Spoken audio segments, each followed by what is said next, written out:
What will London have to say to me?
"12 dreams for the Red Queen under crown of stone.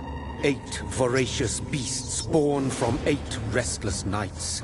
4 nails piercing the flesh of the sinner. 1 prayer for the summoned, called by this song. 'Tis perhaps the countdown to oblivion for the once proud city of London. 'Tis perchance her inhabitants' last dance alone to face death and pestilence. Confronted by the eerie and unknown, mortals became desperate for answers. A flock's flight makes for an omen, the falling of a star a dire presage. Turning to priests for interpretation when there was no reason to be found. When religion failed, men turned to science. I saw them build such vain cities, crafting machines made for endless war. New questions flourished as old answers withered. What is darkness but lurking sun? What is wall but enslaved stone? What is glass but tortured sand? What is song but a call to arms? What is hate but jilted love? What is life but death pending?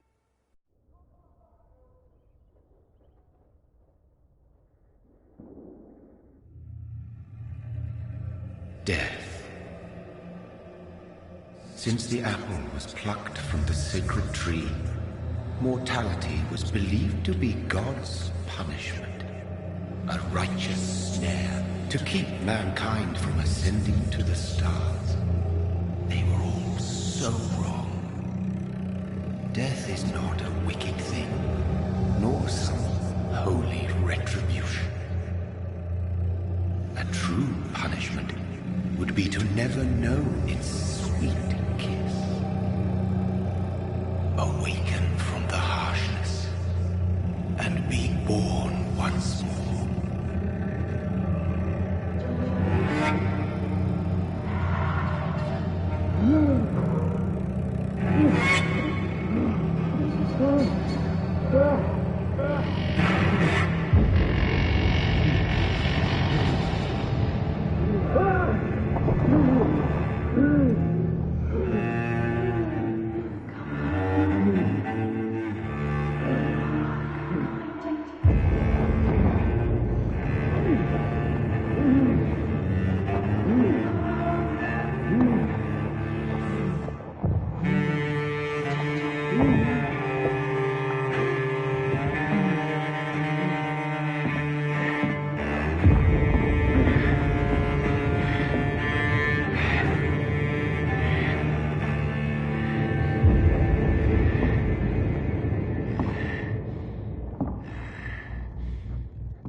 Mary!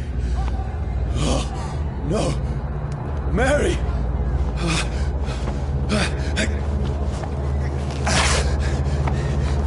Hold on! Please, hold on! Oh, God. Oh, no. Mary. Mary.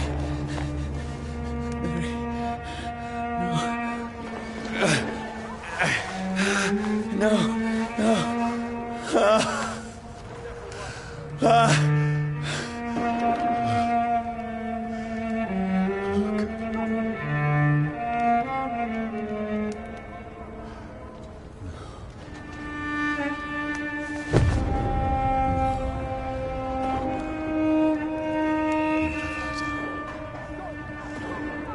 This horror. It's a nightmare.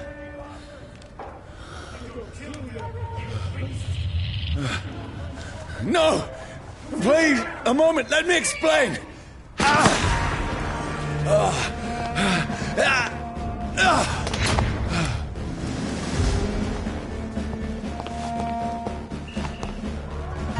These patrols are after me.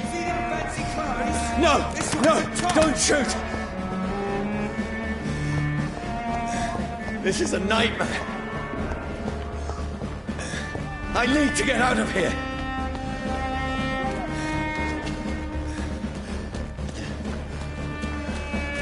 This can't be happening. No! Please, stop! I mean you no harm.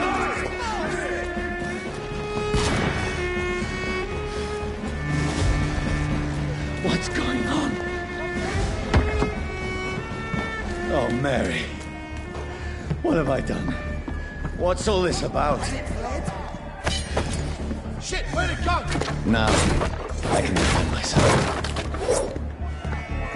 Kill that thing! Who are you?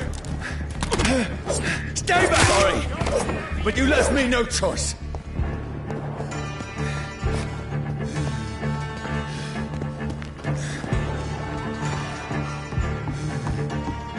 Who are you? Stupid beast! Sorry.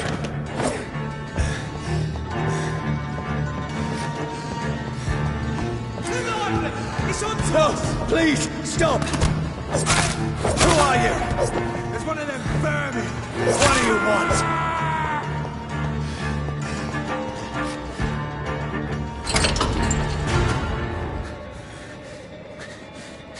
I mean you no harm. I need help. Die, you fucking leech! Please, listen to me. I can't make any sense of this. Shut up, beast! Who are you? What is this all about? What in God's name? I'll do the rest of the job. Just leave me.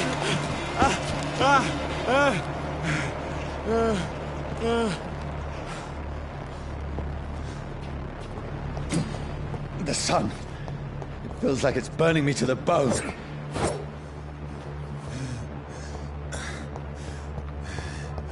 I need to find somewhere to hide.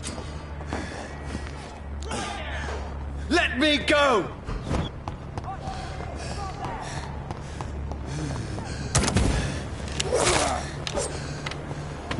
I need to find shelter.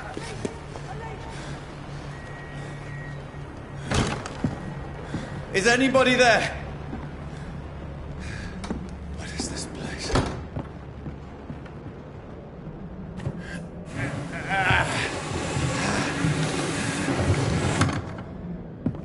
The place seems abandoned. I should be safe enough here.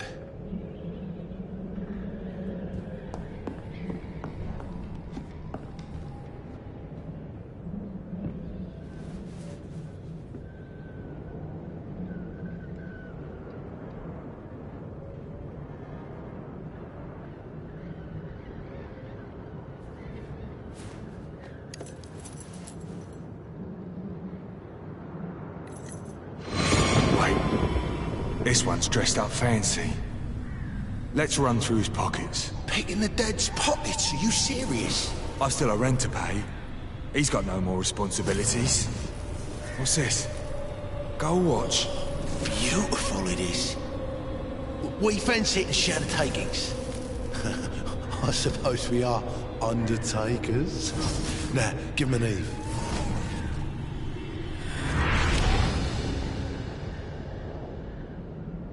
That's impossible.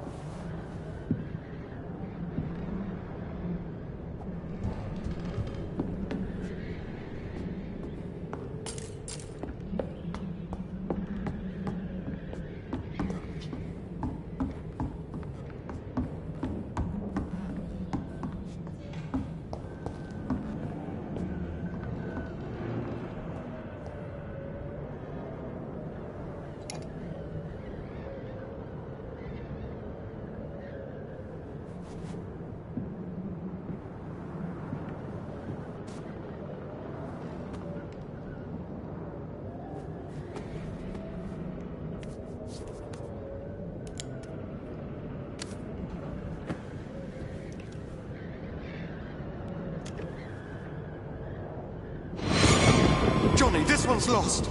We need to leave. And now! No! There's time. I can save him. That's the enemy coming! The orders are to evacuate the hospital! Done. He'll live. And now what? We fight. Killing is a hell of a lot easier than healing.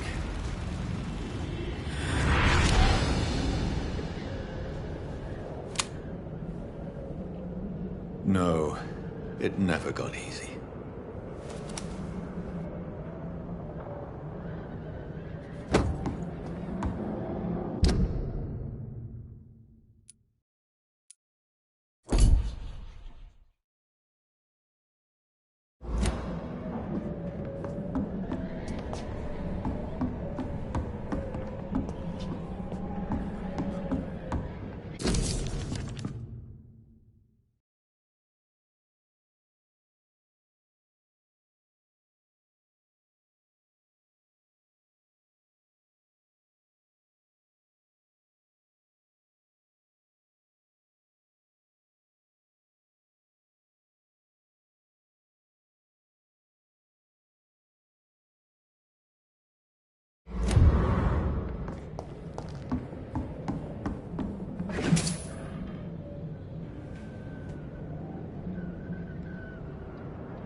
For the Red Queen that sleeps under crown of stone, that she might linger longer, her eyes as white as wool. Who goes there? The prayer was summoned by warring song. The child born from darkness must take scent of his heart. Who's there? Are you referring to me?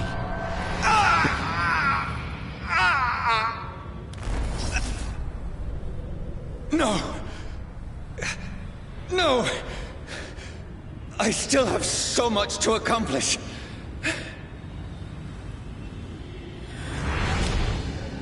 I still have so much left that needs doing.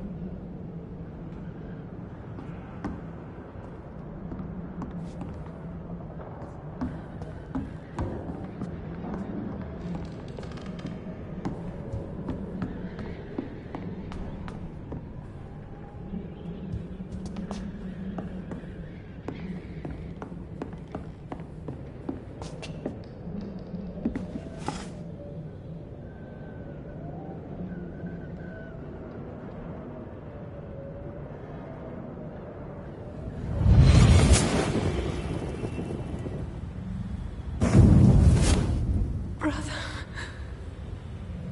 what have you done? Mary! Mary! Mary, I'm sorry. Whoever did this to us, I will find them.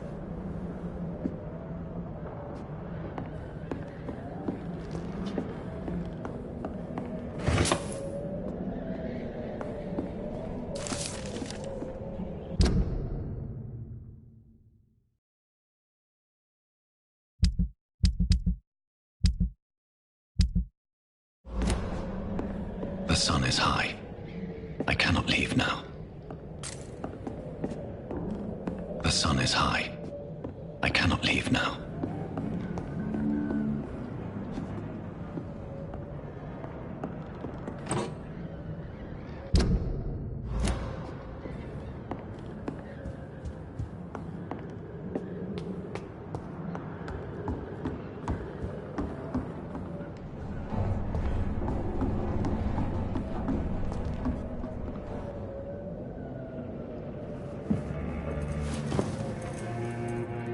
This makes no sense. None of it. No sense at all.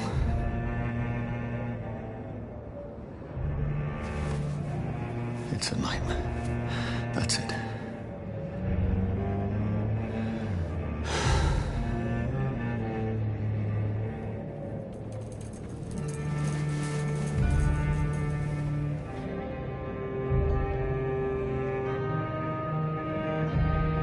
So be it.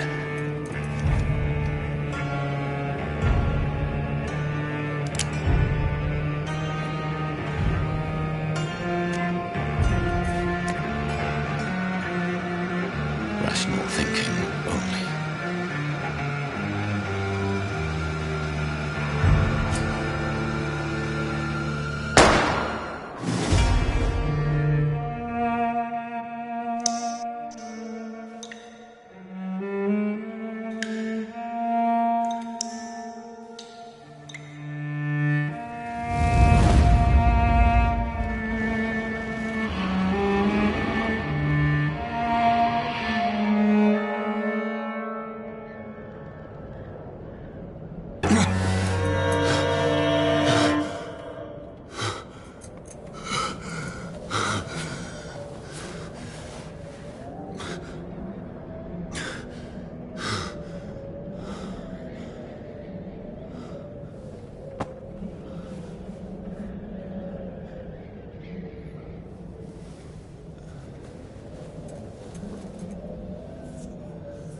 This is absolute madness.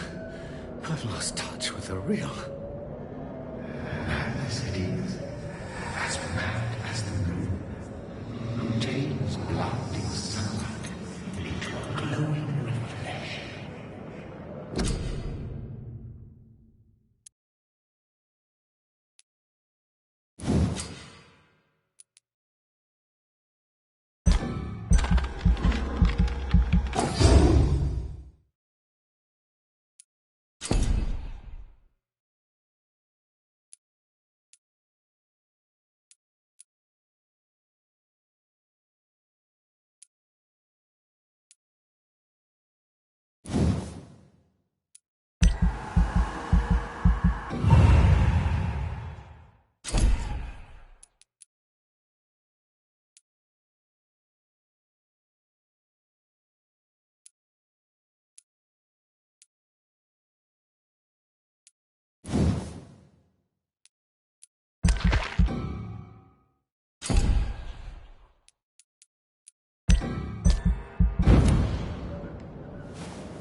Voice in my head.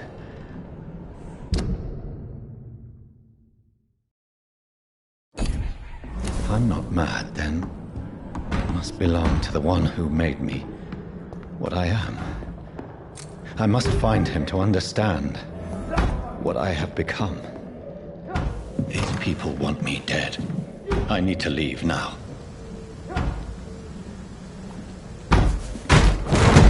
Here's the leech.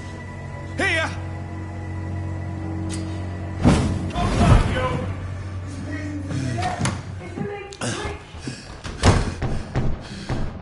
My head's spinning. Oi! Come out, you coward! I cannot enter.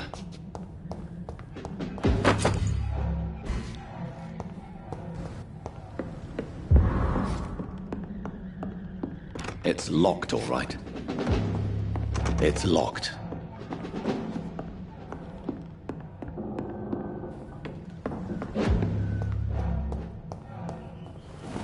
I'm still in Southwark. I must reach the West End. Go back home.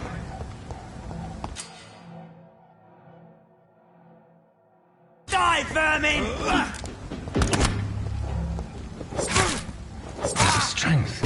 The strength I never knew I had. Look lively! It's on to us! This shouldn't be possible. Every sinew, every fiber of my being is afire.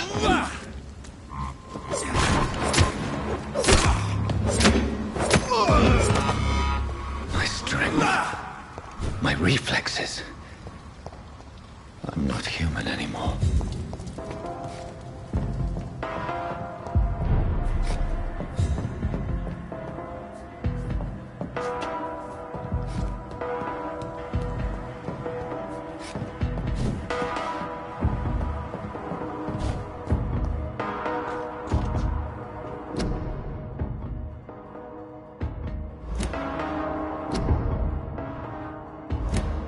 My poor sister.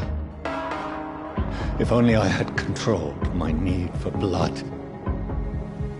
Mary, someone will pay for what happened to you. For what happened to us. This is despicable. It's locked.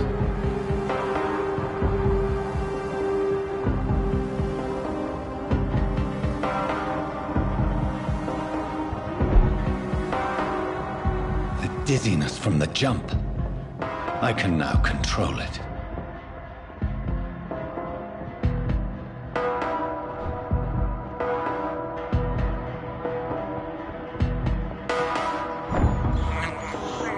I can't believe I'm doing this.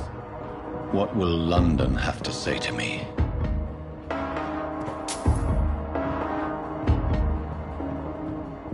I cannot enter. I've so many questions unanswered.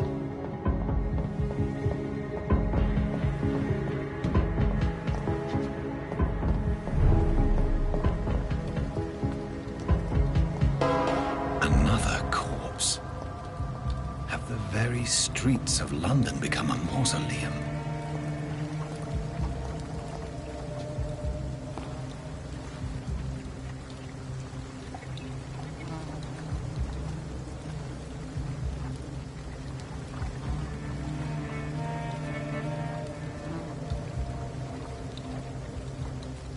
The man has been drained of all blood, but I can still smell the scent of it.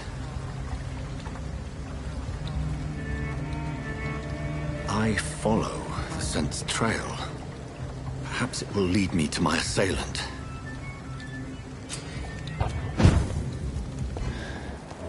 Fresh blood. The smell is so Where has everyone gone? According to the blood patterns, that's where the victim was attacked. So that must be the killer's trail.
At last, a little life.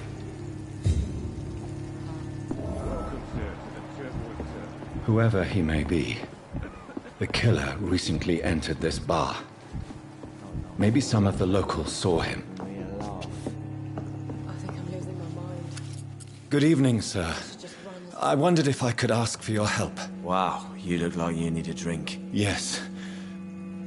I apologize for my outfit. It's been a long night. Been there, seen that. Don't worry, things can only get worse.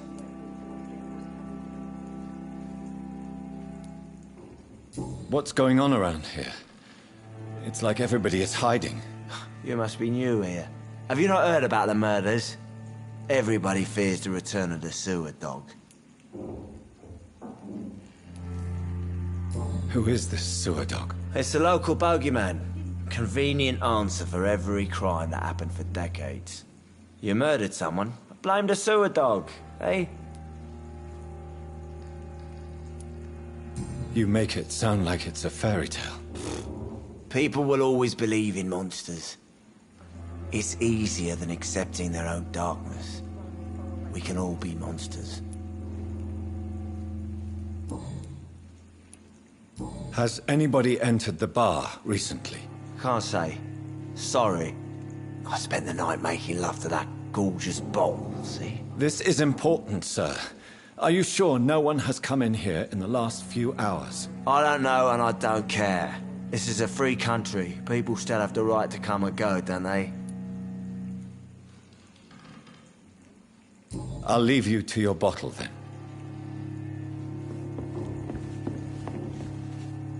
My God, sir, you look like Jonah's whale just spat you out of hell. Can I get you a drink? No, thank you. I'm not thirsty. Well, grab a chair and get some rest. This is going to be another long night. Why is it going to be a long night? You must be new around here. Don't you know about the murders? Tell me more about these murders. Every morning for the last few weeks, bodies have been found. And those poor sods didn't die of flu. Do the police have any leads on a suspect? Even before the outbreak, coppers never came round here. We're on our own. People die in these parts all the time, and no one cares.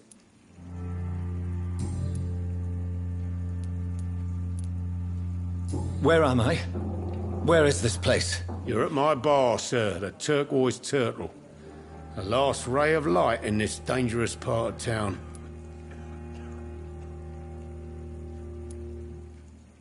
So you're open all night? Yep.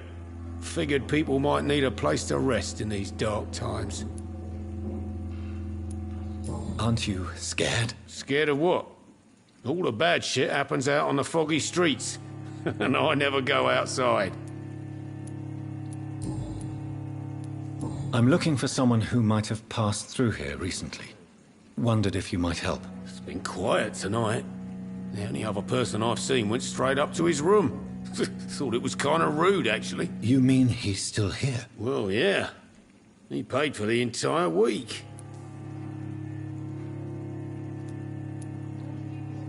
How long has he been here? He rented the room a few days ago and didn't say when he'd leave. Who is this man? What does he look like? Well, like a gentleman, I guess. Well-dressed, quite polite. A professor or something fancy like that. Always writing, reading notes. I need to meet this man.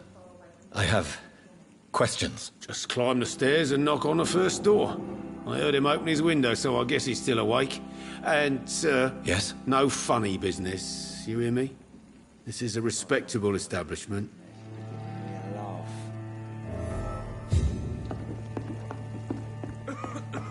I hope I live long enough to see them wet boot boys get what's coming to them. Hello, sir. Are you all right? Is there any way I can help you? I don't know. Maybe you could just talk to me. Maybe you prefer to speak with Tom, then. He's more agreeable talking to strangers. What's going on around here? Where is everyone? Too many dead, sir.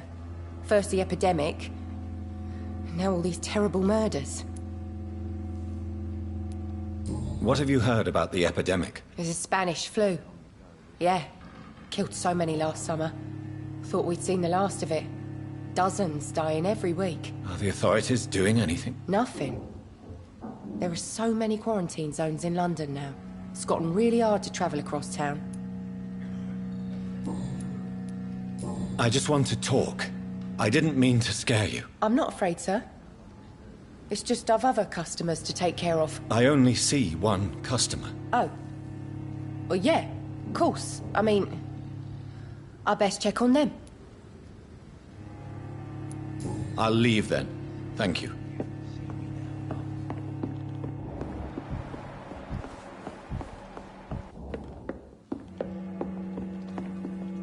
This is no place for you.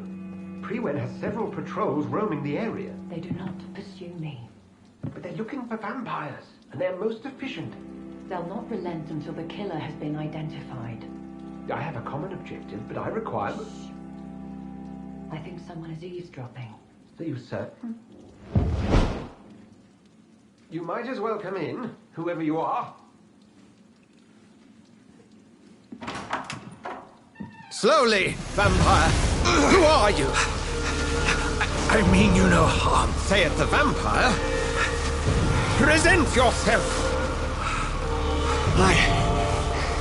I need a word.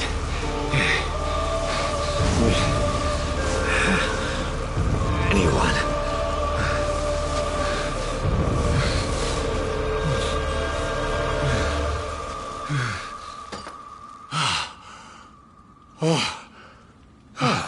Well, that's something I can do for you.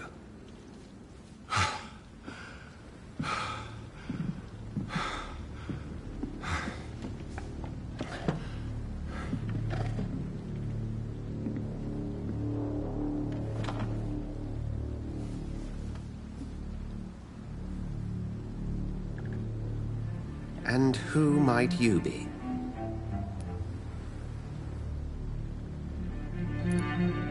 I'm not sure that I know anymore. Might I at least learn the reason of your presence? That's none of your concern. Sir, you have entered my room in the middle of the night, pale as a corpse and shaking like a tree. So please, indulge me. Someone is molesting people. In fact, killing them. Biting them. The calling card of a vampire. Like you. You seem the expert. How would that be? I have my secrets, as you have yours. Then if you are not a vampire, who or what are you? Dr. Edgar Swansea of the Brotherhood of St. Paul. I'm performing an independent investigation here in an attempt to understand precisely what is going on.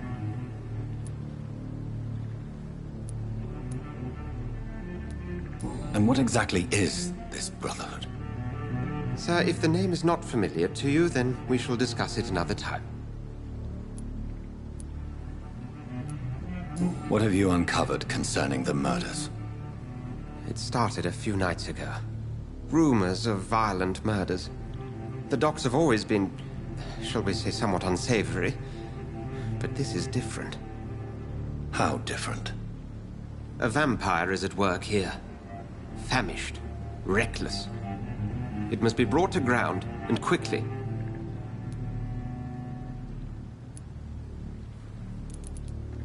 I heard another voice, that of a woman.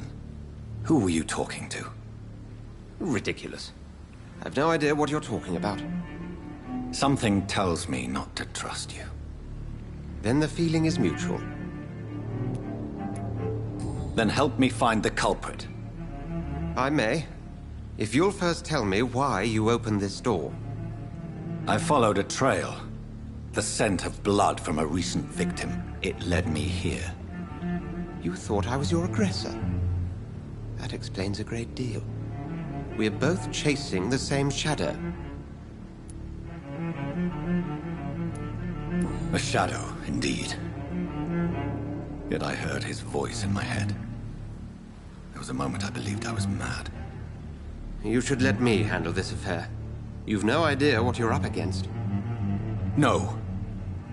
I will find the monster. He is mine. How will you do any better than I?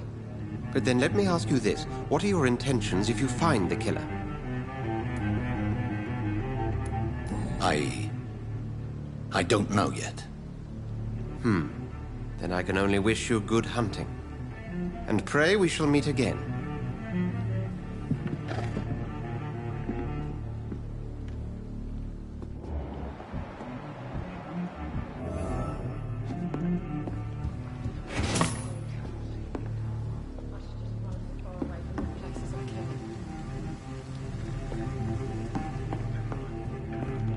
If Swansea is not my attacker, it means somebody else came here tonight.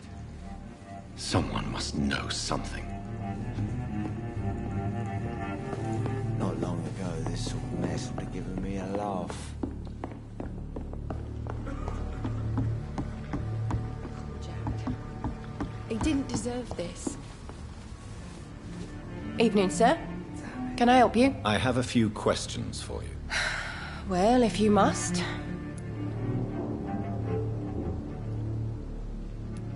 I spoke to Dr. Swansea. He's not the man I'm looking for.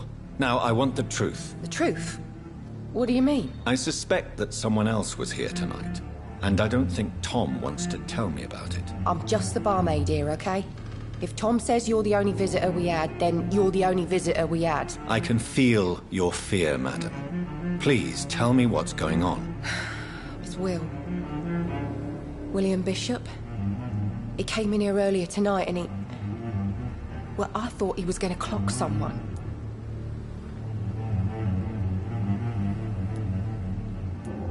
Tell me about this William Bishop. Will was a sailor who worked at the canning factory before he lost that job.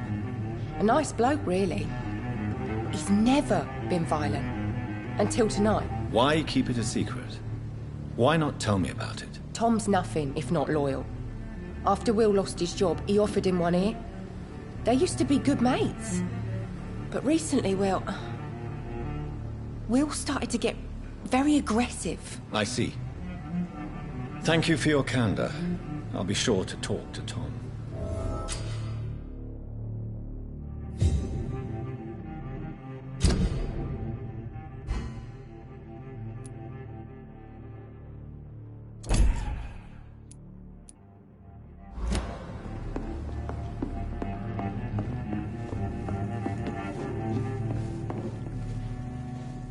Welcome back. Did you find what you were after? I can't say I have. Are you sure no one else came into your bar before I arrived? Hey, I told you, you were the only other stranger I've had. Tom, talk to me about the visit from your old friend, William. Yes, Will came by tonight, but he's not my friend anymore. Who is he? William? Just an old sailor who loves his gin too much. He worked for years at the canning factory before it closed. Is he dangerous? Yeah. Like many drunks, he's all bark and no bite. He can barely stand up most of the time. How was he tonight? Was he different? Sicker than usual, perhaps. He whined and mumbled about how mean people were to him and how he'd like to talk to me outside, and then he left when I refused.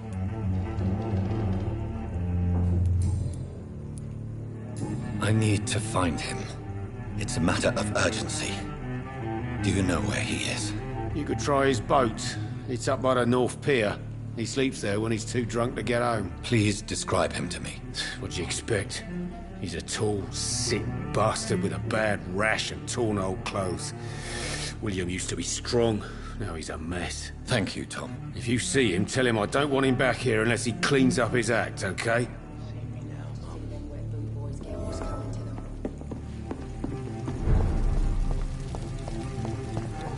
I will get to the bottom of this intrigue. What's been done to me, to this city?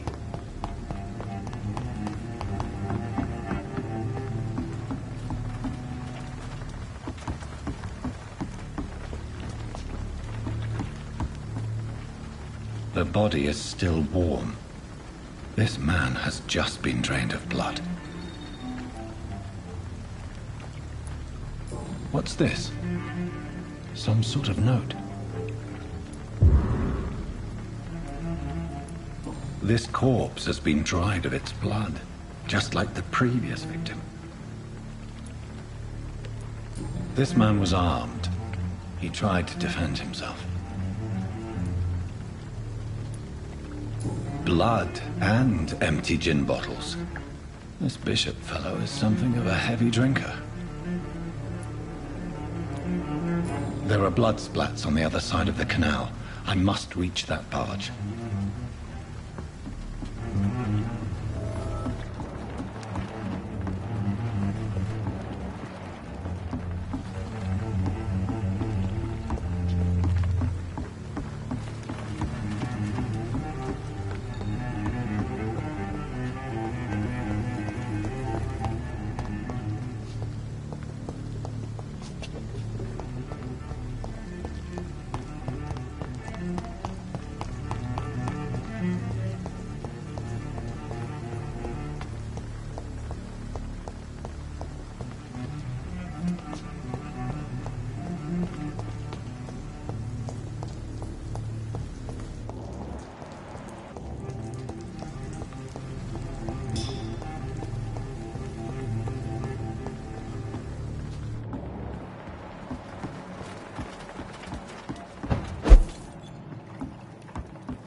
Cold.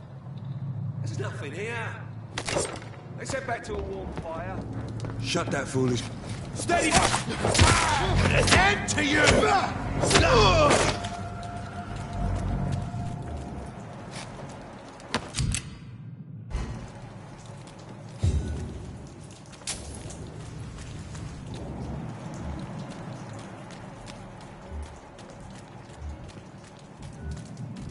It ain't human!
Fresh blood.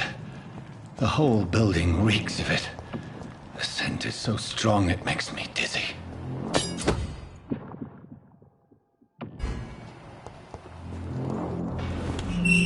This place reeks of bloodshed. As one, we shall overcome this. We've done it before. No. This creature is bedeviled. I must put it down.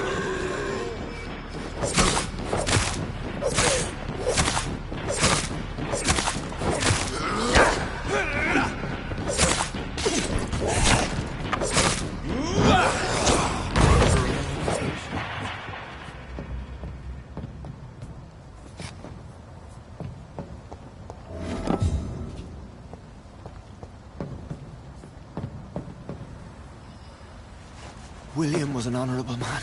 I could have saved him. Mr. Hampton, are you in there? I knew him well, another lost soul, a kindred spirit. Sir, Listen to the sound of my voice. I'm a doctor. You're suffering from shock. I must return to my flock. They'll stray without me.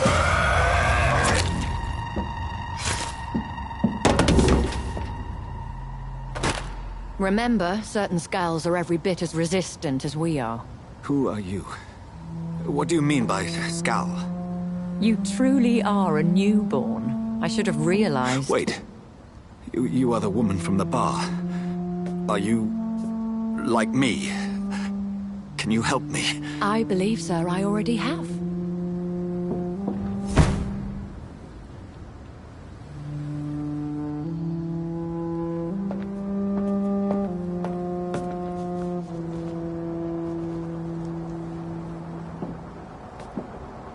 By George and the Saints, you've solved the mystery of these terrible murders.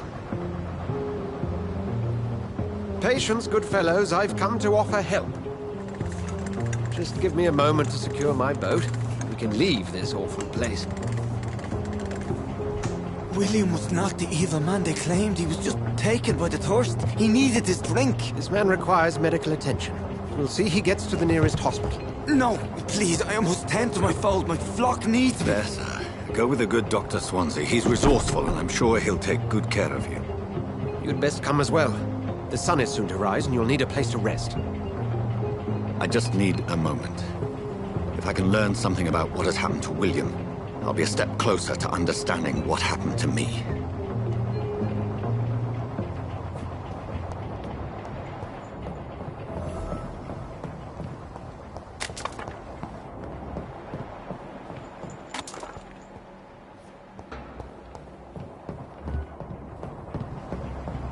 This poor creature can't be my maker.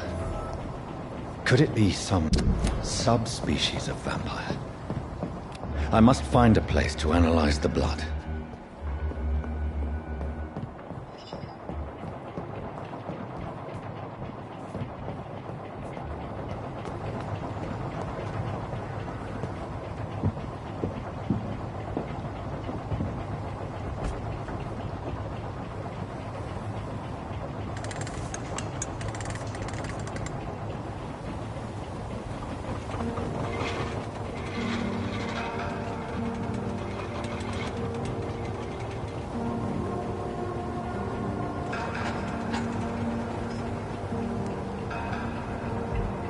Where are we headed? We're on our way to the Pembroke Hospital. It's just across the canal. They'll have a bed for poor Mr. Hampton. William was... what manner of creature was he? Predator, prey, villain, and victim. Who can say? The important thing is that he's been stopped. Duly noted. And the woman? What... who is she? What woman? Oh, don't play me for a fool. You used me to locate that Skal. You must know who she is. I thought you a gentleman. You shouldn't talk about a lady behind her back, but I will tell you she values her privacy. Were London as peaceful as she appears from the middle of the canal? If only that were the reality of the situation. To be honest, I've always tried to avoid this part of town. Pembroke Hospital is the last bastion between the rest of London and the epidemic. The flu has decimated the East End and the war still rages. Welcome to the front lines of a plague. This is where you work, Dr. Swansea? I am the administrator of Pembroke Hospital. I thought you were here in service of your mysterious order, the Brotherhood of... Of St. Paul's Stole, yes. But first and foremost, I'm a man of science. A physician, like yourself, Dr. Reed. How do you know who I am? No need for modesty. You are Dr. Jonathan Reed. A surgeon of some caliber and renown, if I'm not mistaken. You are correct, sir. I knew it! I had my suspicions. But when you took the blood sample from the corpse of poor William, I was certain.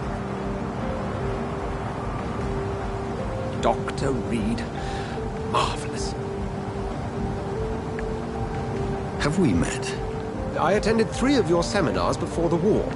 I have the utmost admiration for your research. And what a turn of fate. England's most esteemed blood specialist returns to London a vampire. That word, again. From a so-called man of science. I understand. Traditionally, the role of science is to refute myth, but when myth walks among us, the Brotherhood of St. Paul has dedicated its purpose to their study. There's so much for you to learn. Of that, you are right. Well, then let me be blunt. Join my staff at Pembroke Hospital. As a physician. I suspect you'll not find a better post of employment to contemplate your predicament. This is sudden. I was returning home to see my sickly mother. But alas, that was before contracting this affliction. Dr. Reed, take a moment to consider. The post would be for the night shift, providing a good explanation for your absence during daylight hours. You'll be adequately reimbursed and have a place to hide. I even had the forethought to bring some clean clothes. So, what do you say? It seems I have little choice, but yours is a generous offer, so I thank you. Brilliant! Oh, Jonathan, this is one for the book, and the beginning of a beautiful friendship.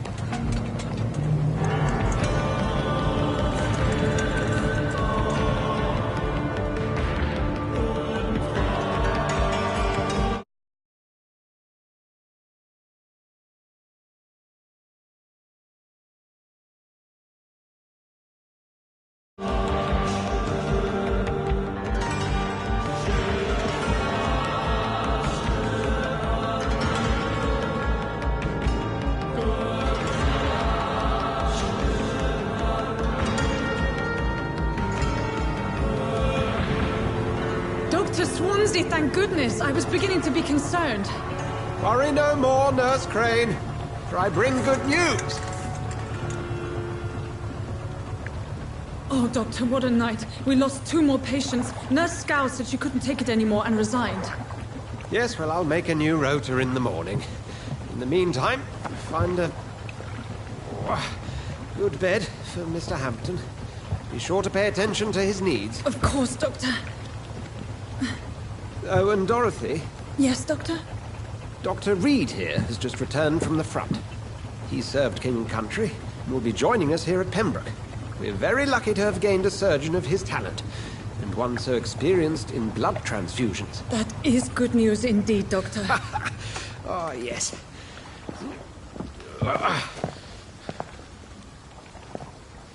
Here at Pembroke, it's not what we have, but what we haven't.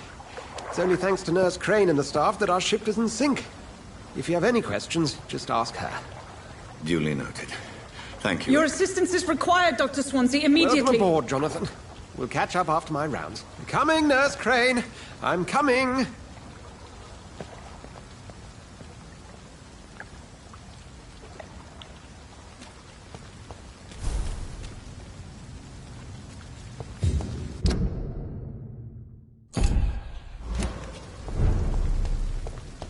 I'm sorry, Jonathan. Mr. Hampton needs me right now. We'll have a word in my office later, Jonathan. Come on, you bastard! You can do better than that! Nah!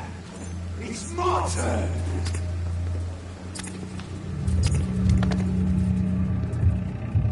Rotten bureaucracy. Each heart contains the seed of life. Drink at this river. Try it all.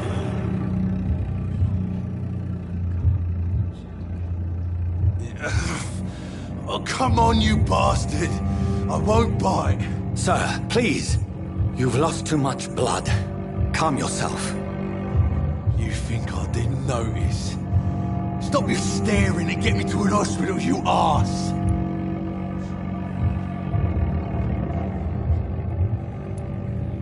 I've a mind to let you bleed out. Good luck then, sir. All right, sorry. I am in pain here. My guts are spilling out onto the street and you're yabbering on. Yes. That's a very nasty wound you've got there. Take my word, I am a doctor. Dr. Jonathan Reed. Name's Clay Cox. I'd appreciate you helping me to a better place, Doc. Follow me, Mr. Cox. Let me assist you to that better place.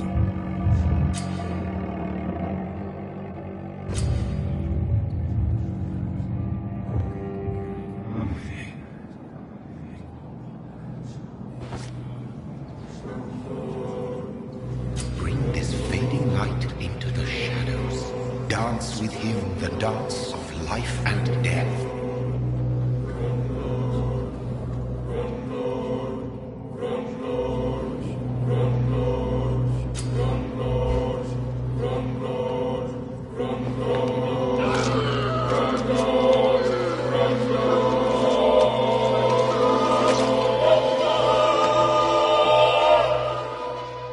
In the back, you bastard! Didn't have the guts to fight me. Fuck you. I'll kill you. I'll kill you.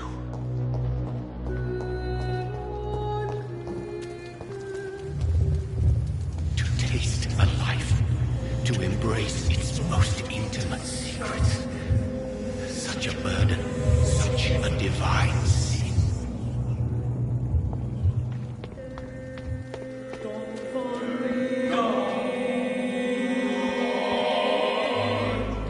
I have patients to attend. Doctor, where have you been?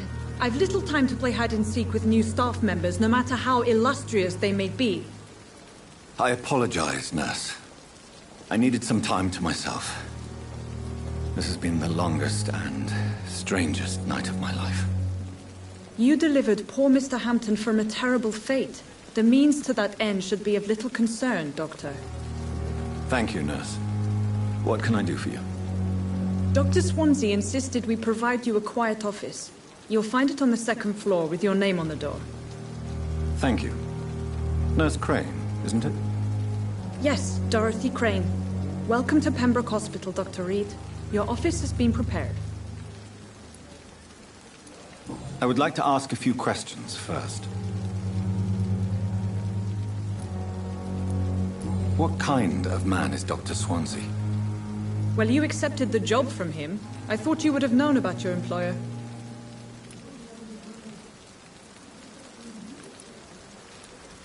It's right to assume Dr. Swansea knows far more about me than I do about him. You'll get to know him soon enough, and better than me. The administrator has better things to do than mix with us. Apologies, I've only just met him the once. This is sudden. I've only just returned to England. Dr. Swansea is a brilliant surgeon and the most compassionate physician.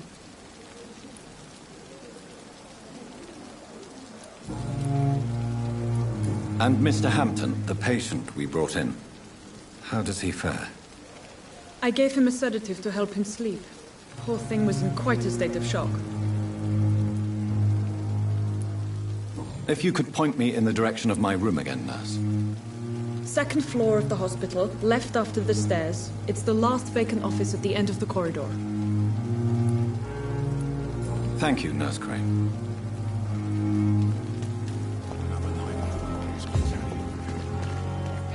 Still standing after this epidemic. Dr. Swansea is right. This place seems perfect to conduct my research. Good evening, miss. I'm Dr. Reed, the new surgeon at the Pembroke Hospital. And who are you? Your name has no meaning to me, mortal. You're nothing but dust blown by the winds of eternity. I beg your pardon? What are you begging for, mortal? My clemency? Well, tonight maybe I'm inclined to mercy. You'll never forget the night you met Thelma Howcroft. You keep calling me mortal. Why is that? And if I'm mortal, what are you?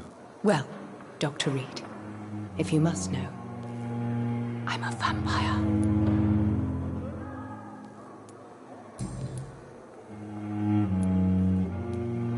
And why do you believe you're a vampire? I don't need to believe anything. It is what I am. It is what I feel within this hollow shell of flesh.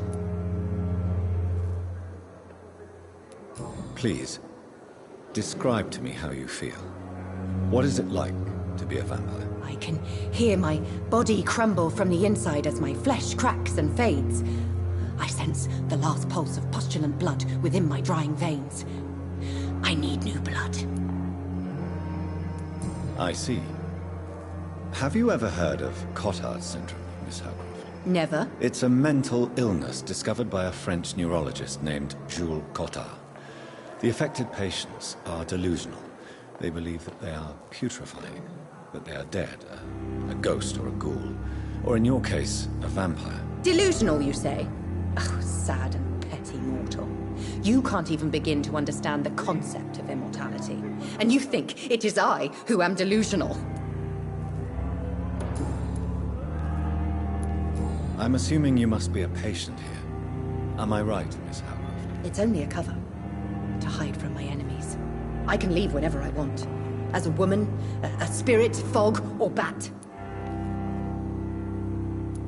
Who are these enemies you mentioned? Can you describe them? I cannot say for sure. But I sense their eyes on me from nearby. I feel them watching me every time I visit the garden near the morgue. The staff here are not your enemy. They're here to help you, to care for you. I'm not speaking of the doctors in white. I'm speaking of the men and women who hunt me. For I am a vampire. I see. Don't worry. These people will not find you here. I'll personally make sure they leave you alone. Thank you, mortal. But do not interfere with them, for you are no match for those that hunt me.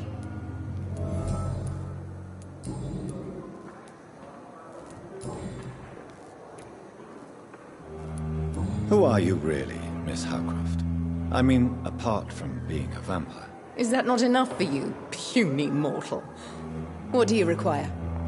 Proof of my powers? I'm curious to know who you were before becoming a vampire. No, it was such a long time ago, I don't remember.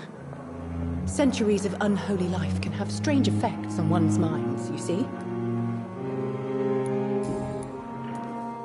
I'll leave you, Mistress of the Dark, to your nocturnal activities.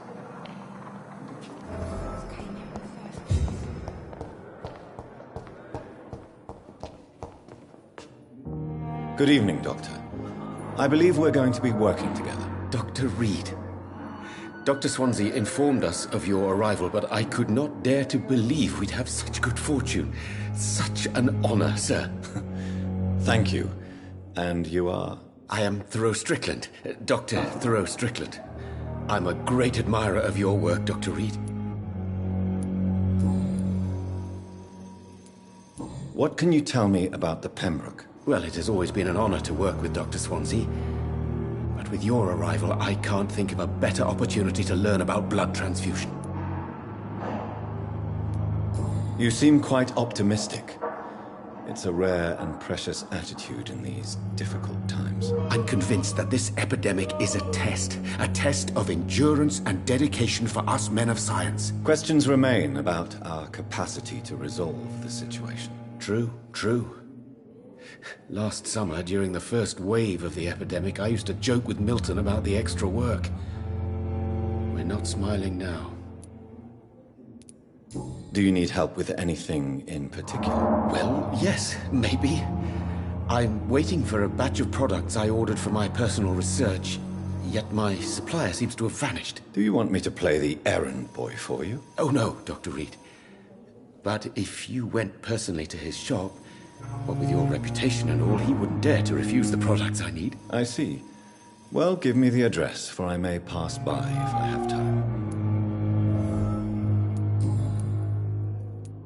Please, could you tell me something about yourself? I'm a great admirer of your work concerning blood transfusion, Dr. Reed. I run my own experiments. I'm convinced it's the future. What made you choose to be a doctor? I'm not ashamed to admit you and your work have inspired me. I am honored to have the opportunity to work by your side. It's always a pleasure to share scientific and medical knowledge with someone eager to learn. I'll be glad to help you if I can. This epidemic may be the century's most terrible disaster, but I'm convinced that we, as doctors, are the only ones able to defeat it.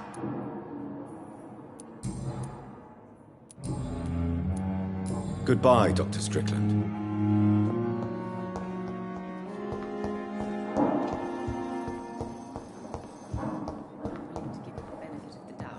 You always knew.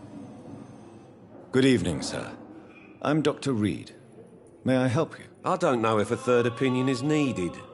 Your colleagues are already arguing about my condition. I see. Would you mind telling me more about your situation? I'm Harvey Fiddick. All I want is to get me bloody arm fixed properly.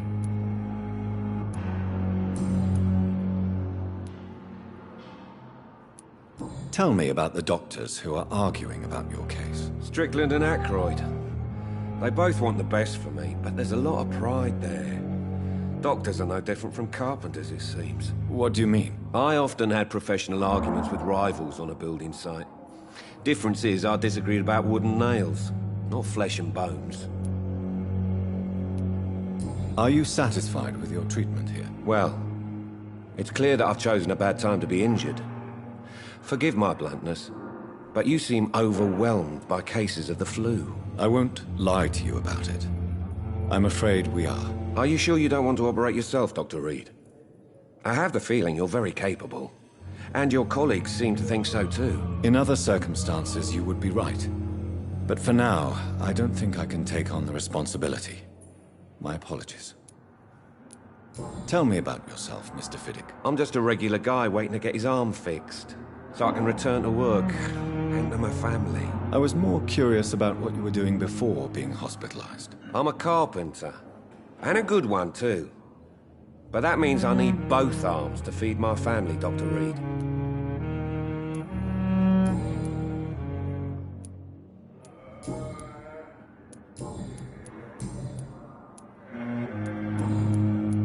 Goodbye for now, Mr. Fiddick. I'll see you later. You always knew the words to calm the children. Don't waste your time with me. What can I do for you, Doctor? Thank you, Nurse Crane.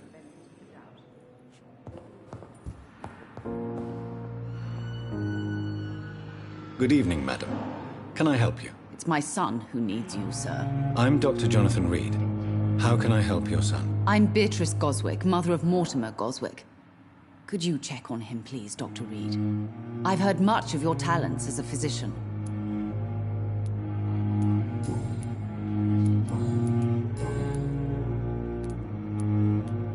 What do you think of your reception here?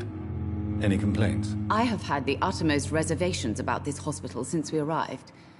But we had no other choice, considering the state of emergency. Is there something in particular that's bothering you? Some of the staff were not especially welcoming. I suspect they're not accustomed to dealing with patients of such social standing. Tell me more about your arrival at the Pembroke Hospital. What gave you such a bad first impression? The ambulance driver was quite rude, for a start. And that nurse, Miss Hawkins, seems to have quite a dubious attitude. What do you mean? She managed to secure a bed for my son despite the epidemic. It was a relief, but it wasn't cheap.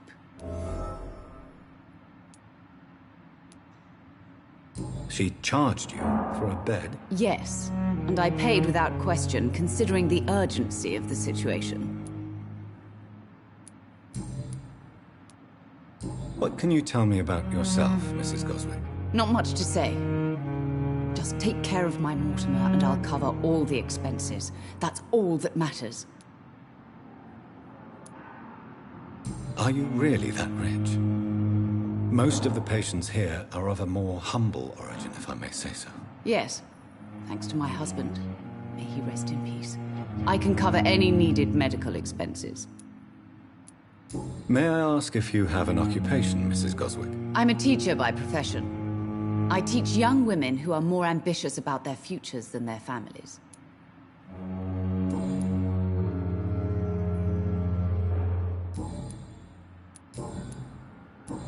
Goodbye, Mrs. Goswick.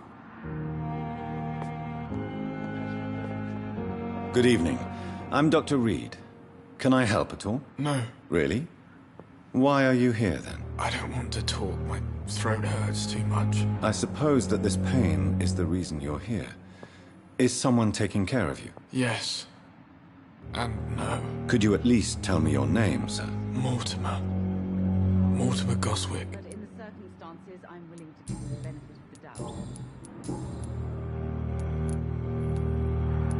How painful is your throat, Mr. Goswick? So painful I'd rather not talk at all, Doctor. I'm sure you realize a doctor and his patient have to communicate, sir.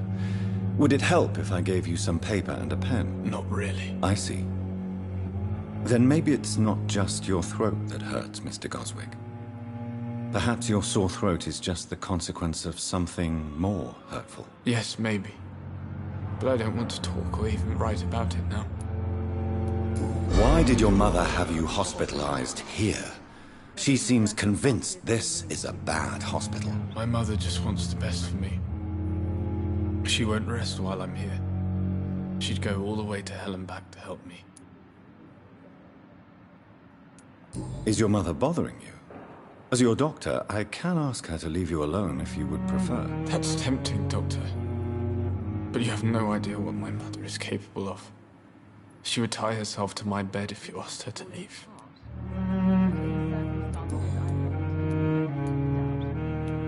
Why did your mother have you hospitalized here? She seems convinced this is a bad hospital. My mother just wants the best for me. She won't rest while I'm here. She'd go all the way to hell and back to help me.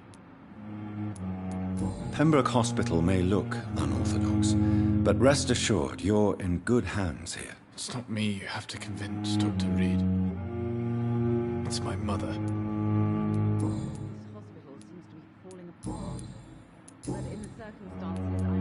Tell me about yourself, Mr. Coswick. I don't want to talk, Doctor. I have to go now, sir. But don't hesitate to contact me if you need any help. I'm all right. Don't waste your time with me. My sweet girl.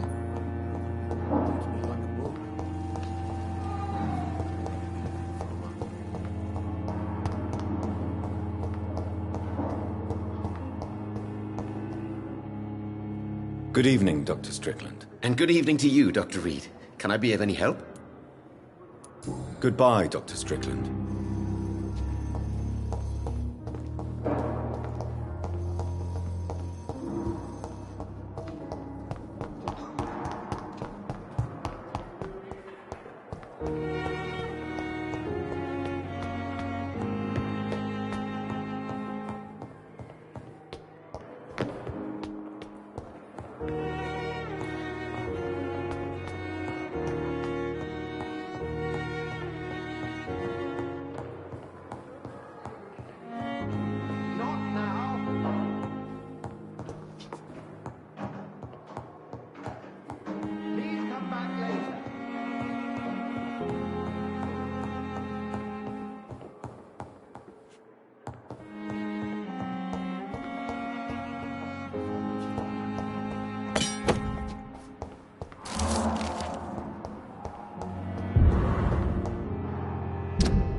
It's locked, all right.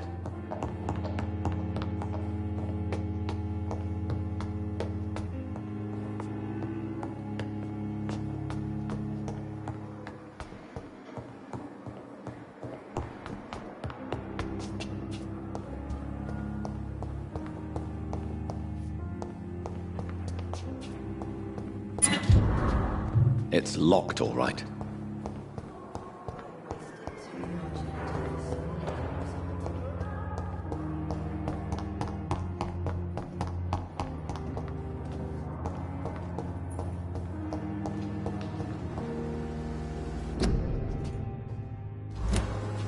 Thelma Howcroft said she was being watched by vampire hunters. Where are they hiding? I should investigate.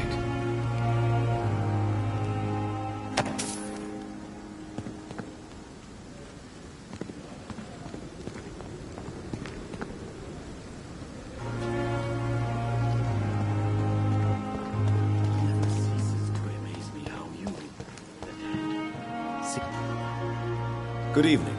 I'm Dr. Reed. Always a pleasure to meet a colleague, sir. Especially when he was supposedly dead. A colleague? Are you a doctor too? Not anymore, sir. I used to be Dr. Rakesh Jadana. Now, I'm just Mr. Jadana, pawnbroker and humble guardian of this morgue. What do you mean, you used to be a doctor? Was your license revoked? No, sir. It is just that I like to be precise. I run a little pawn shop while taking care of the dead. but I used to be a real doctor. Please show me what you have to sell. Of course. It's just trinkets and curios, really. But I'm sure they can be useful.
This must be the place.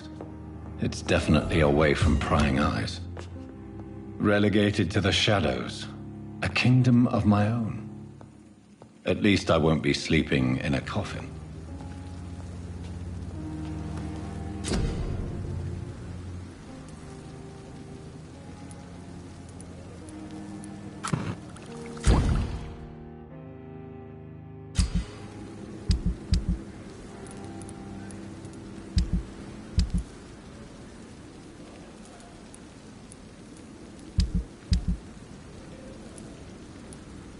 William Bishop's blood is much more unstable than human blood and shows extensive mutation. But this is not what... The sun is about to rise. I can feel it. I'll continue tomorrow night.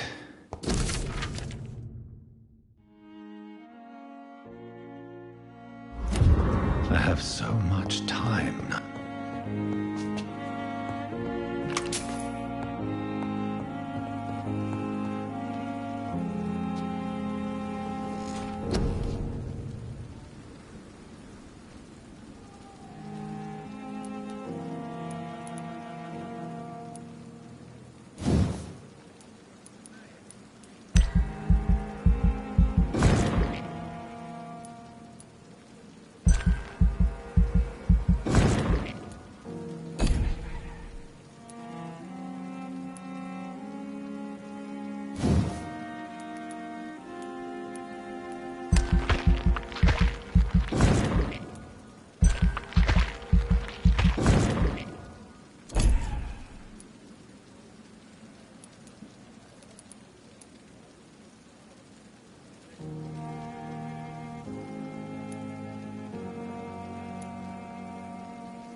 stay here until my research is complete.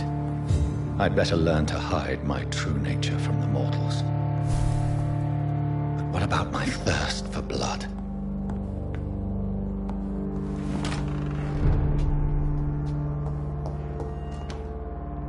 Yes, Nurse Crane? How can I help you?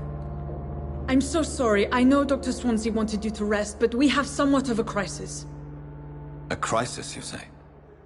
Our supply of antiseptics is nearly depleted. I was hoping there was another box up here, but... Sorry. There's nothing here. Some of the patients won't last the night without them. Honestly, sir, I'm beside myself. I may have a solution. In France, during the war, drugs shortage was a daily problem, and we had to use our wits to overcome the shortages. However do you mean? If combined correctly, certain household chemical products can be used in a pinch instead. Now, where's the hospital storeroom? The storeroom? Fat chance. This is the Pembroke, and space is luxury we don't have. Everything used to be stored in the old morgue. Perhaps I should look there first. Where is this morgue? It's the large building behind the hospital. You'll need to go in the back door because it's been sealed off for sanitary reasons. Take this key. It opens a small back entrance at the end of a narrow street. The abandoned morgue behind the hospital. A small door at the end of a narrow street. On my way then. Thank you, nurse.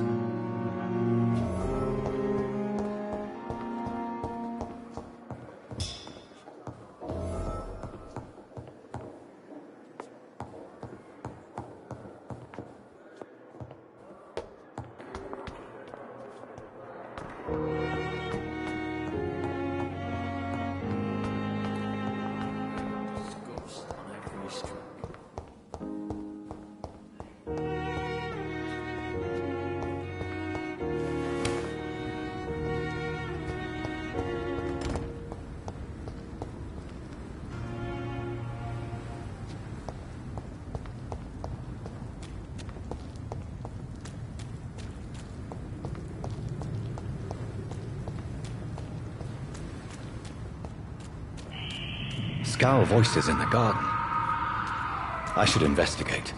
If they were to find somebody.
similar to the infected William Bishop. Must be the same strain. This sickness moves faster than influenza. This key will surely grant me access to the basement.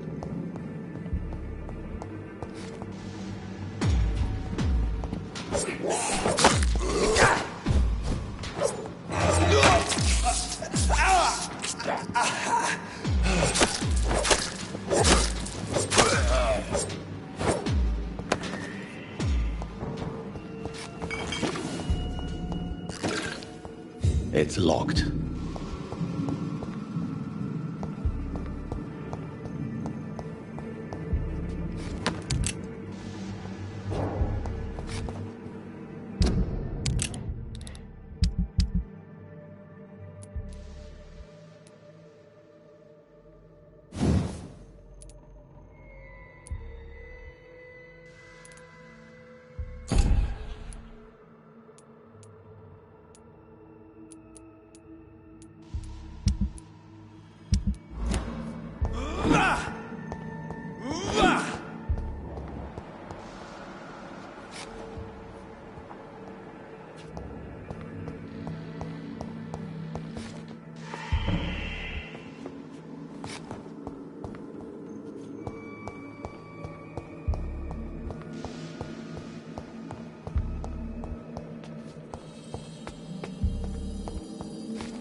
These skulls feed from corpses and the husks of animals.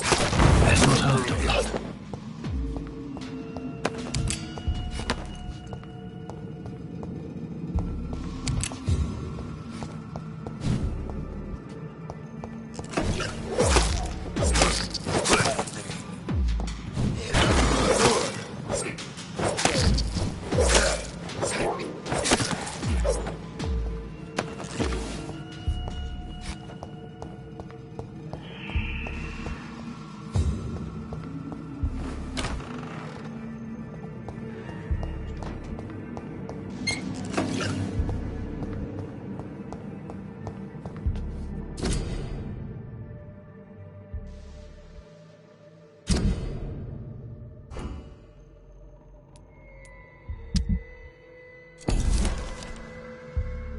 Mr. Connor's injuries don't match the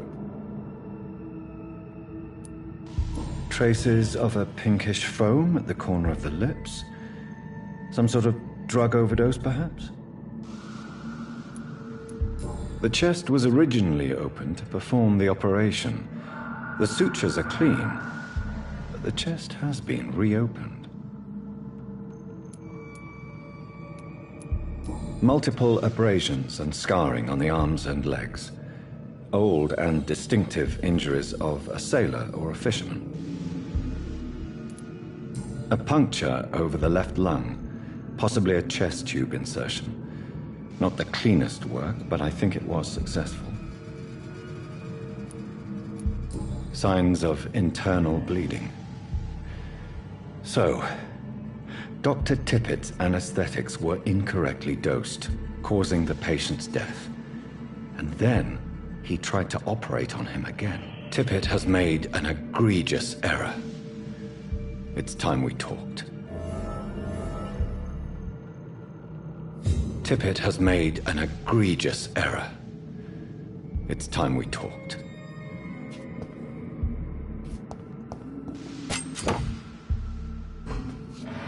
It's locked.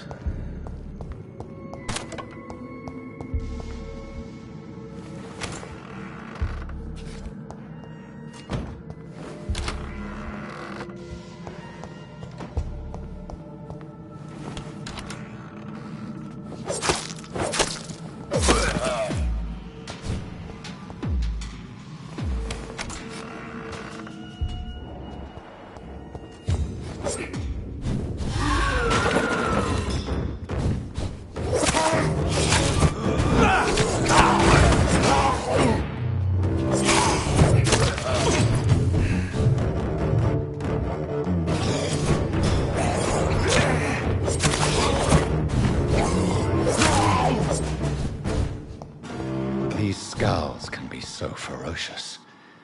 I'm not sure I can defeat them without becoming stronger. To drink blood is so tempting.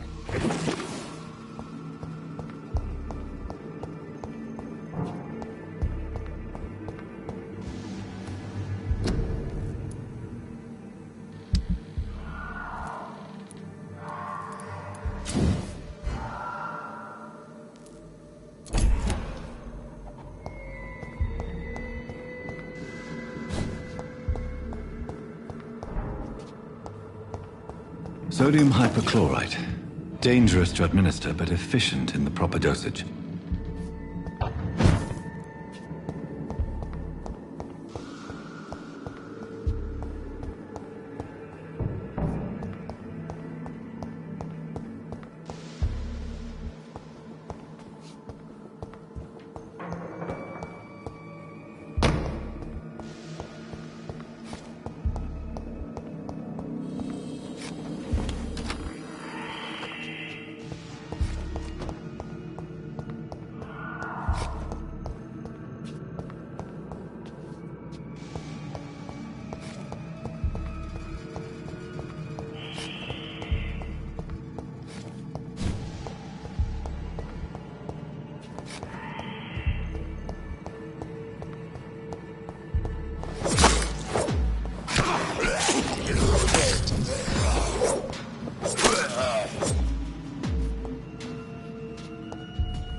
Balls of Mars. Fortifiers. As popular as they are ineffective. But they do contain iron tartrate, and that might prove itself useful.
Good evening, Dr. Strickland. And good evening to you, Dr. Reed.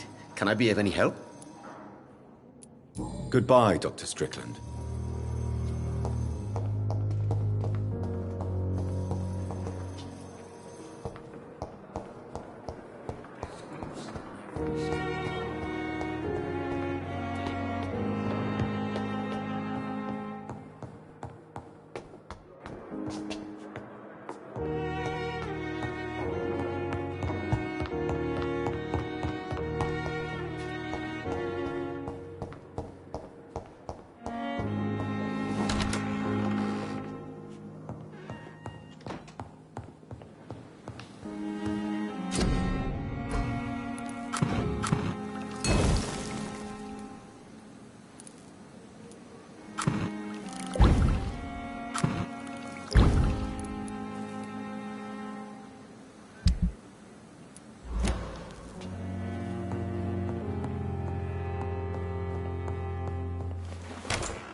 I cannot enter.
Good evening, Miss Howcroft.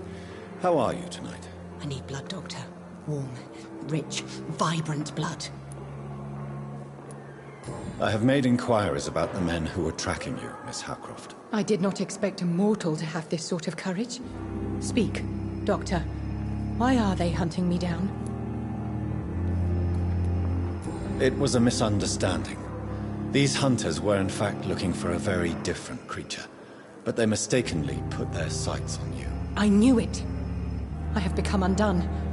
Those hunters have discovered me, but they don't know what I'm capable of. If you'll accept some advice from a petty mortal, I think you should assume a low profile and just quietly disappear into the shadows. You are right.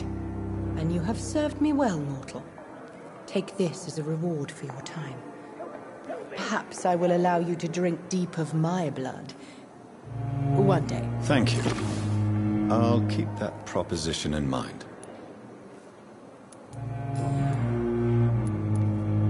Tell me, Zelma, what do you really know about vampires? I saw one and he saw me. I watched him hunt and kill. I saw his terrible wounds heal as his victim died. And then I knew I was saved. You mean you actually saw a vampire? Here in London? Yes. And it has been the answer to my pain. I must drink and kill to regenerate my decaying body. I am a vampire too. No. You are deluded. You think you crave blood, but you have no physical need for it. You have no idea what that is like. But what am I feeling? It cannot only be in my head. I know my flesh is rotting. I feel it. It disgusts me.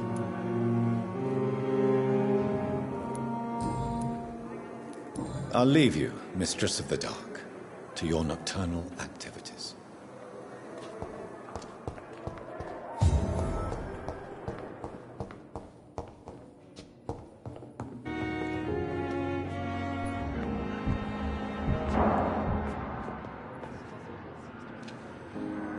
Good evening, sir. I'm Dr. Reed. I believe we're going to be colleagues. Reed? Yes, I've been informed about your arrival. I'm Waverly Ackroyd. Welcome aboard, I suppose. Does my arrival inconvenience you in some way, Dr. Ackroyd? Let us just say that I don't particularly share Dr. Swansea's enthusiasm for hiring you. What we need here are reliable professionals, not overrated dabblers. If you have a problem with me, Dr. Ackroyd, please feel free to tell me. Dr. Swansea has imposed your presence on this hospital without asking anyone's advice. The benefit of his position. But I don't agree with it. I know we've never met before, but I believe this hospital could use all the help it can get. You will agree with that, I'm sure. Oh, but I have heard about you, Dr. Reed. Of course, you can't say the same about me, since I have not wasted my time courting the press. Aren't you too old for such jealousy? It really won't do you any good, you know. Don't be ridiculous, Dr. Reed. A simple glance is enough for me to know you have nothing for me to envy.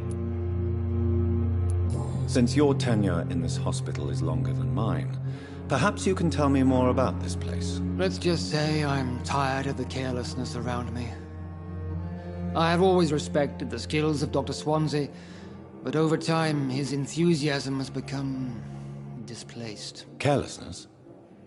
Exactly what are you talking about? We're here to save lives. The people who trust us are not volunteering for experimentation. They're here to be healed. I don't intend to run any radical experiments, Doctor. Even if I, as any good practitioner should, express an interest in pushing the boundaries of medical research. Modern medical methods were created through audacity and ego. But there are rules in our line of work, and they're here to protect our patients.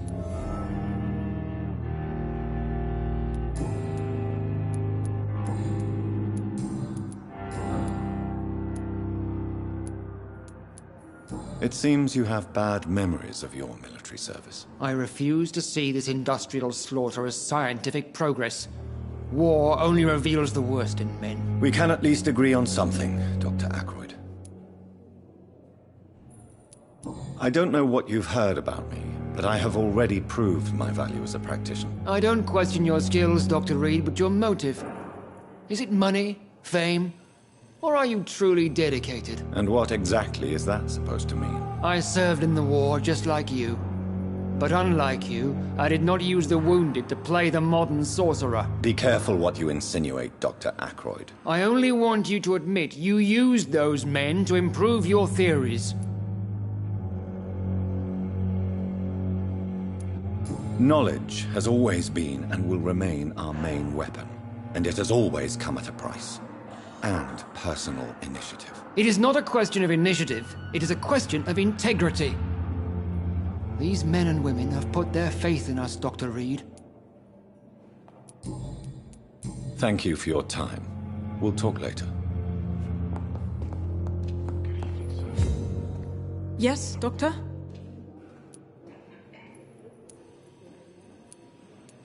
Exactly how bad is the supply situation here at Pembroke?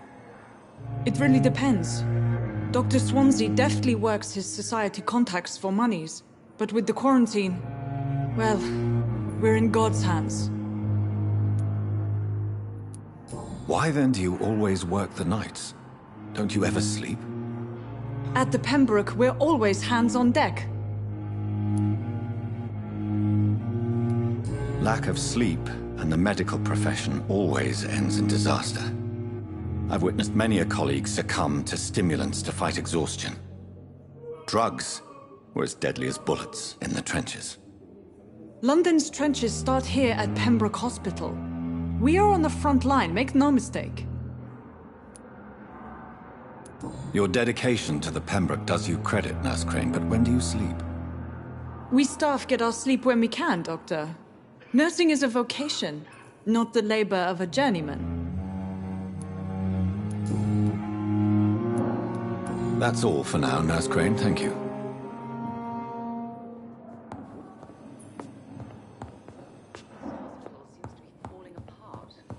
But in the circumstances, I'm willing to give you the benefit of the doubt.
I'm quite busy right now, Dr. Reed.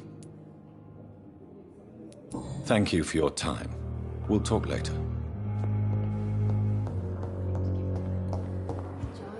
Disguised as a hospital. That's Pembroke nowadays. Good evening, nurse. Good evening, Doctor. I don't think we've been introduced yet. My name is Pippa Hawkins. And I'm Dr. Jonathan Reed. Dr. Swansea has recently offered me a position in this hospital. Well, it's a euphemism that your help will be appreciated, Doctor. How long have you been a nurse? Well, long enough to see that the epidemic is winning. And no matter how qualified you are, don't tell me you'll change that. You're right. When dealing with such a terrible disease, one must remain humble. But that doesn't mean we shouldn't try our best. Sorry, Doctor. I don't want to sound bitter, but I'm just too tired to give a pep talk like Nurse Brannigan. How is the Pembroke staff coping with the epidemic? Well, not well. Milton, the ambulance driver, is even more grumpy than usual, especially concerning doctors. Why is Milton grumpy on a daily basis? Is it just an act? Milton's not the kind of man who's bothered about a bad reputation, whether he deserved it or not. Why does Milton dislike doctors? I don't know. Just ask him. But be warned, Milton is not the chatty type. How would you describe the situation at the Pembroke Hospital? It's serious. The flu is wreaking havoc amongst the staff and patients. We are running out of everything. Nurse Hawkins, the Spanish flu won't last forever. Even the Black Plague didn't kill everyone. I wish I could believe you. But what if this epidemic was worse? What if in the end, nobody was spared? Goodbye, Nurse Hawkins.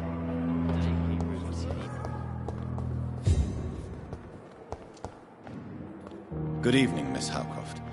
How are you tonight? I need blood, Doctor. Warm, rich, vibrant blood. I'll leave you, Mistress of the Dark, to your nocturnal activities. I wish I could be sick again. Yeah. I feel my blood boil with the fever. Good evening, sir.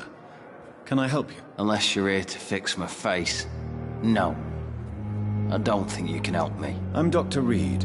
I've recently taken the position of head surgeon here. War injuries, am I right? You guessed right, Doctor. German shell took my pretty little mug right off. But they still call me Thomas Elwood.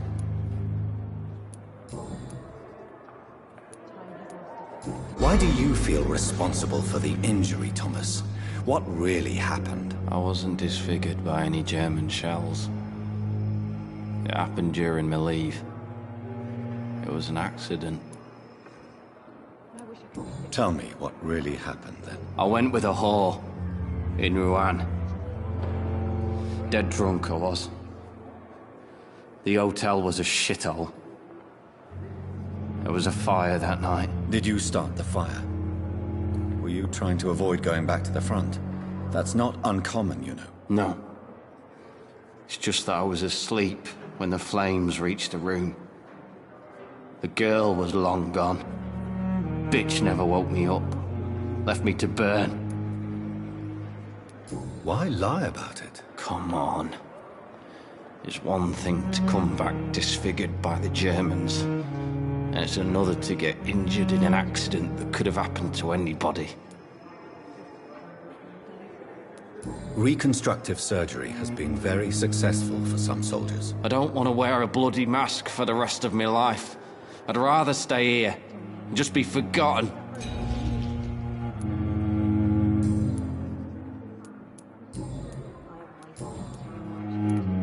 How close are you to Miss Hawcroft? Are you aware that she thinks she is a vampire? To wait for her next nibble is the best reason to stay here. Every time she approaches my bed, she treats me like something tasty. A normal person. Aren't you afraid? She may hurt you if the game goes too far. She's quite harmless, I can assure you. Her head's broken inside is all. While I'm busted on the outside. But she's still beautiful. Living proof that there's hope for me. So do you let her bite you? You know that's not sanitary. And why not? She's only supping a few drops of me blood. And the pain, it's real for once. She could decide to bite less willing patients. Then it's another good reason for me to stay here, Doctor. Where were you stationed, sir? Did you serve for long? I really don't want to talk about all this shit. No offense. I was pushing too much. I served in France myself. I just wanted to know what happened to you. You were an officer, weren't you? Then I doubt we fought the same war, sir. No offense. How close are you to Miss Horcroft? Are you aware that she thinks she is a vampire? To wait for her next nibble is the best reason to stay here. Every time she approaches my bed, she... Aren't you afraid? She's quite harmless, I can assure you. Her head's broken inside is all. While I'm busted on the outside. But she's still beautiful. Living proof that there's hope for me. Goodbye for now, Mr. Elwood. Fear and disgust on every street corner. Good evening, Mr. Hampton. How do you feel? Dr. Reed, is it? Oh, sir, I must apologize for my behavior. What do you mean? I was not myself in the factory.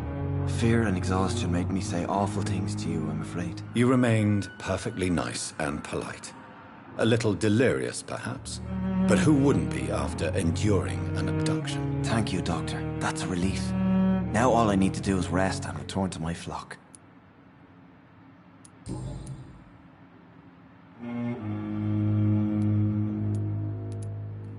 What is the general situation in the East End docks? The situation has always been tough, with a lot of tensions between the gangs and the Dockers' trade union. The Wet Boot Boys are very nervous since they lost their leader.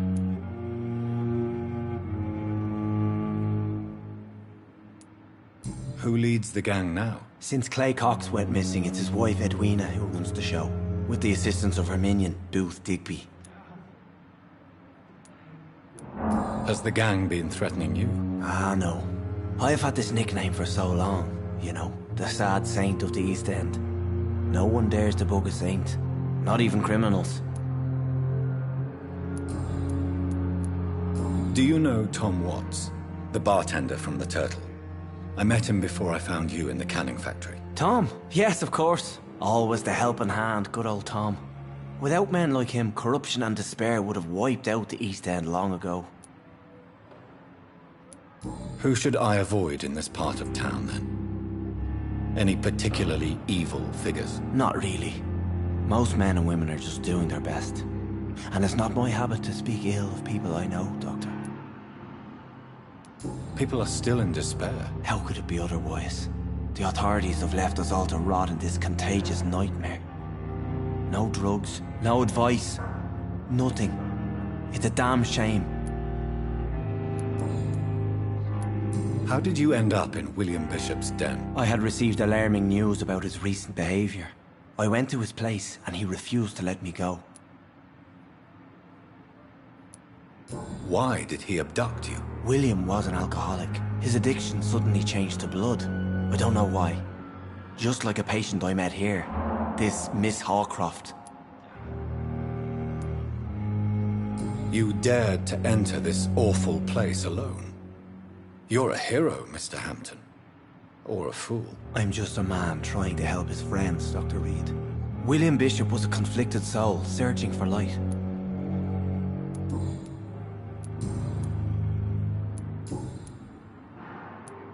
How do you feel, Mr. Hampton? Medically speaking, I mean. I feel exhausted. Beyond exhaustion, actually.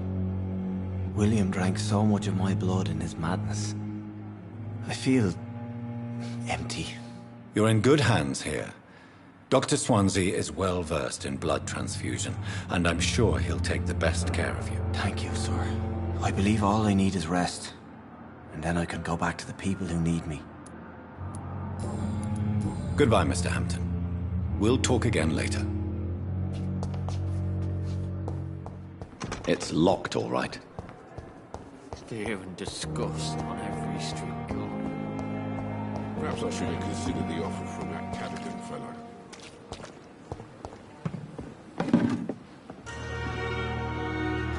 Good evening, sir. I'm Dr. Jonathan Reed. I'm new here. I've already heard about you, Dr. Reed.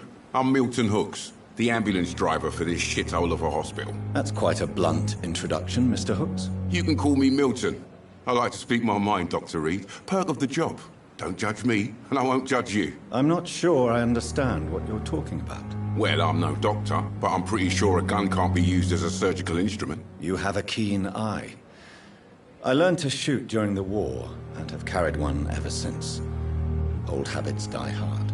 No need to explain, Dr. Reed. And if you ever need a better gun, remember, I may have something for you. I have some good news, Milton. What? The epidemic's over? I retrieved your wallet, with all the money, and a certain picture. Well, yeah, Pippa Hawkins is my girl. So what? Is it the difference of skin colour that bothers you? Not at all, Milton. Good. Please, take this money anyway. To remind you to keep your mouth shut. Not everybody is as broad-minded as you, Dr. Reed. I'd like to see your goods. Wise choice, Dr. Reed. A reliable gun is what everybody needs these days.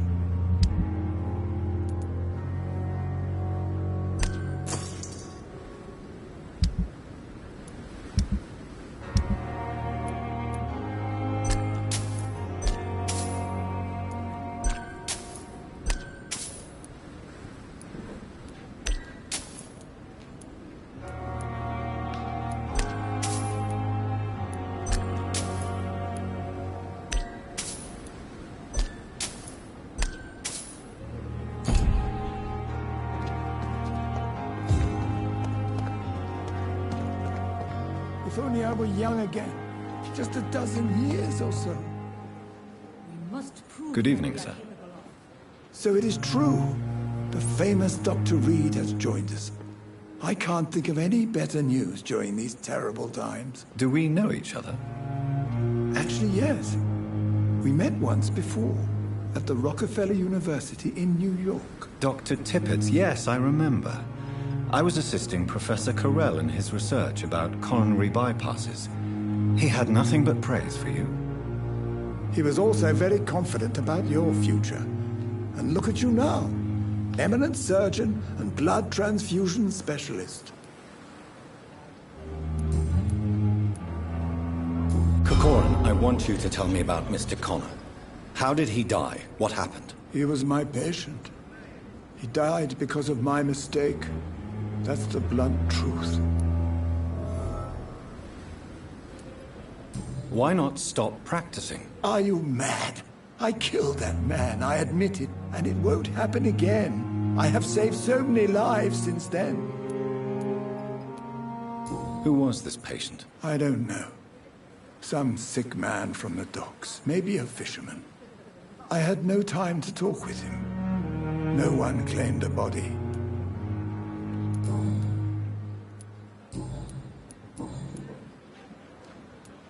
What can you tell me about the staff in the hospital? Some are really good, and others are not so good. But during this troubled period, there is no time for slander. I prefer to focus on the positive character traits.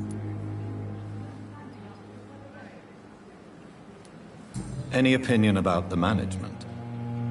I don't always agree with Dr. Swansea's reserve, but I must admit he does all he can to keep this facility running during this crisis. Ah, yes, the burden of command. I was fed up with this concept while serving as a medical officer. Don't get me wrong. Swansea's a good administrator. I just wish he would get out of his office now and again.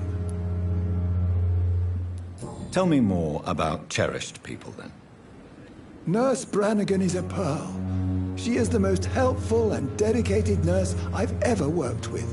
A clever and cheerful woman. You really seem to admire her skills.